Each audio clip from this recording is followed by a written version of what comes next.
चलिए आइए बात करते हैं बच्चों हमारा अगला standard form of the parabola. इससे पहले के वीडियो में हम लोगों ने बात किया था राइट हैंडेड पाराबोला यानी कि first standard form of the parabola. I hope वो वीडियो और उस वीडियो का कंसेप्ट पाराबोला का स्टैंडर्ड फॉर्म आप लोगों को समझ में आया होगा। मैं सुनील प्रजापति आप लोगों का आदर्श क्लासेस में स्वागत करता हूँ। ठीक है, चलिए आइए तो आज के टॉपिक पे हम लोग चर्चा कर लेते हैं। आज का हमारा टॉपिक है लेफ्ट हैंड पाराबोला यानी कि second standard form of the parabola.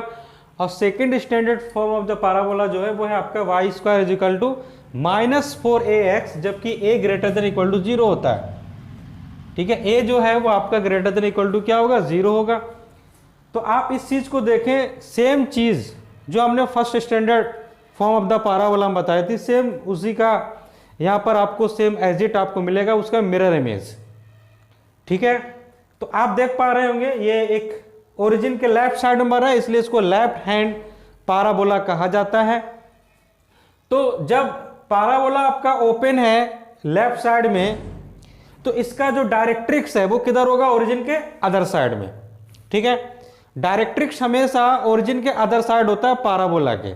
अगर पाराबोला आपके ओरिजिन के इधर साइड ओपन है तो डायरेक्ट्रिक्स उधर होगा, और पाराबोला अगर आपका ओरिजिन के उस साइड ओपन है तो डायरेक्ट्रिक्स आपका इधर होगा।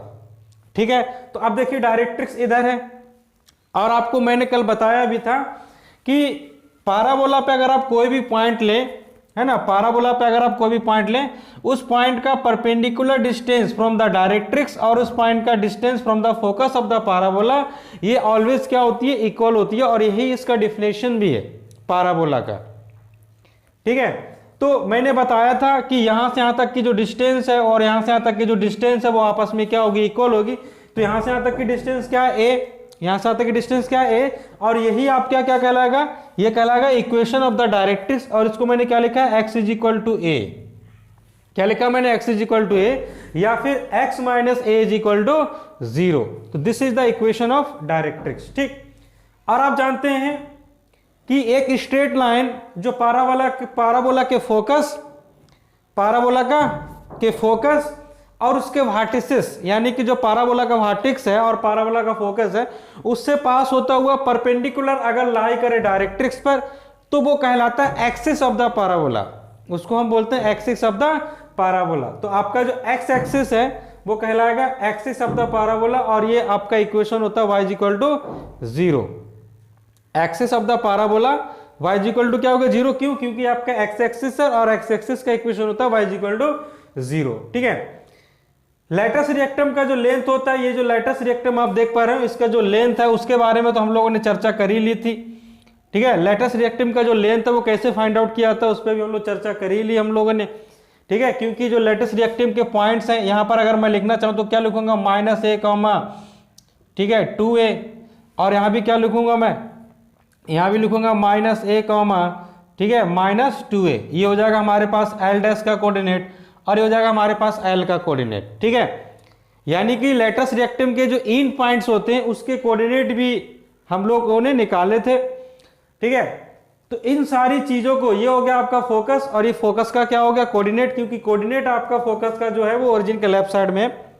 और आप जानते हैं ओरिजिन से लेफ्ट जाने पर x की वैल्यू निगेटिव आती है, इसलिए -a, 0 ये आपका पाराबोला का फोकस है। ठीक है, लेफ्ट हैंड पाराबोला का। ये आपका क्या है, वर्टेक्स। किसका वर्टेक्स, पाराबोला का।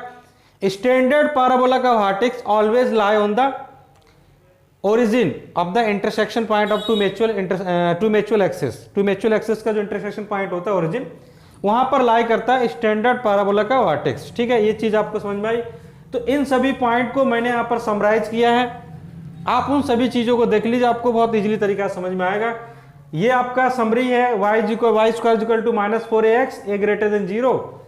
ठीक है, और ये पाराबोला है जहां फोकस आप देख पा रहे होंगे -a, 0 है।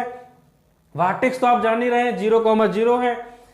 ठीक है, directrix is the line, directrix एक लाइन है, तो उसका इक्वेशन मैंने आपको बताई था, x is equal to a या फिर x minus a is equal to 0, जैसा कि यहाँ पर लिखा हुआ है। ठीक है, ये आपका एक्सिस ऑफ द पाराबोला हो गया, और इस एक्सिस ऑफ द पाराबोला का इक्वेशन क्या होता है, y इज इक्वल टू 0। ठीक, लैटिस रिएक्टम के बारे में मैंने बताया था कि the length of the latus rectum होता है, वो होता है आपका सॉरी 4a, जिसको मैंने यहाँ पर लिखा है 4a।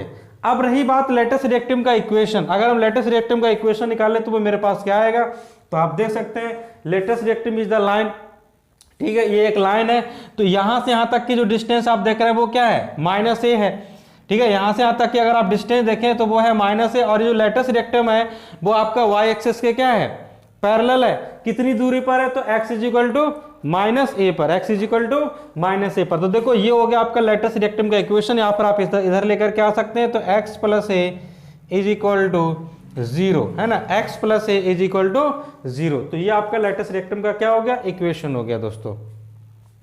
तो ये हुआ आपका लेफ्ट हैंड पाराबोला, यानी कि second standard form of the parabola, ठीक है। आई होप आपको समझ में आया होगा बच्चों। अगर आपको वीडियो समझ में आता है तो प्लीज वीडियो में कमेंट जरूर करें, कमेंट करके आप अपनी राय, आपको कैसा लगा, क्या इंप्रूवमेंट होनी चाहिए, प्लीज हम तक अपना संदेश जरूर पहुंचाएं इन द कमेंट बॉक्स, जिससे हम आपका फीडबैक लें और हमको पता चले कि हमारा वीडियो आप लोगों तक पहुंच रहा है, तो पहुंच रहा है तो कैसा लग रहा है। आप लोग का कमेंट हमारे लिए एक मोटिवेशन का काम बनता है, इसलिए आप कमेंट जरूर करें वीडियो में, ठीक है।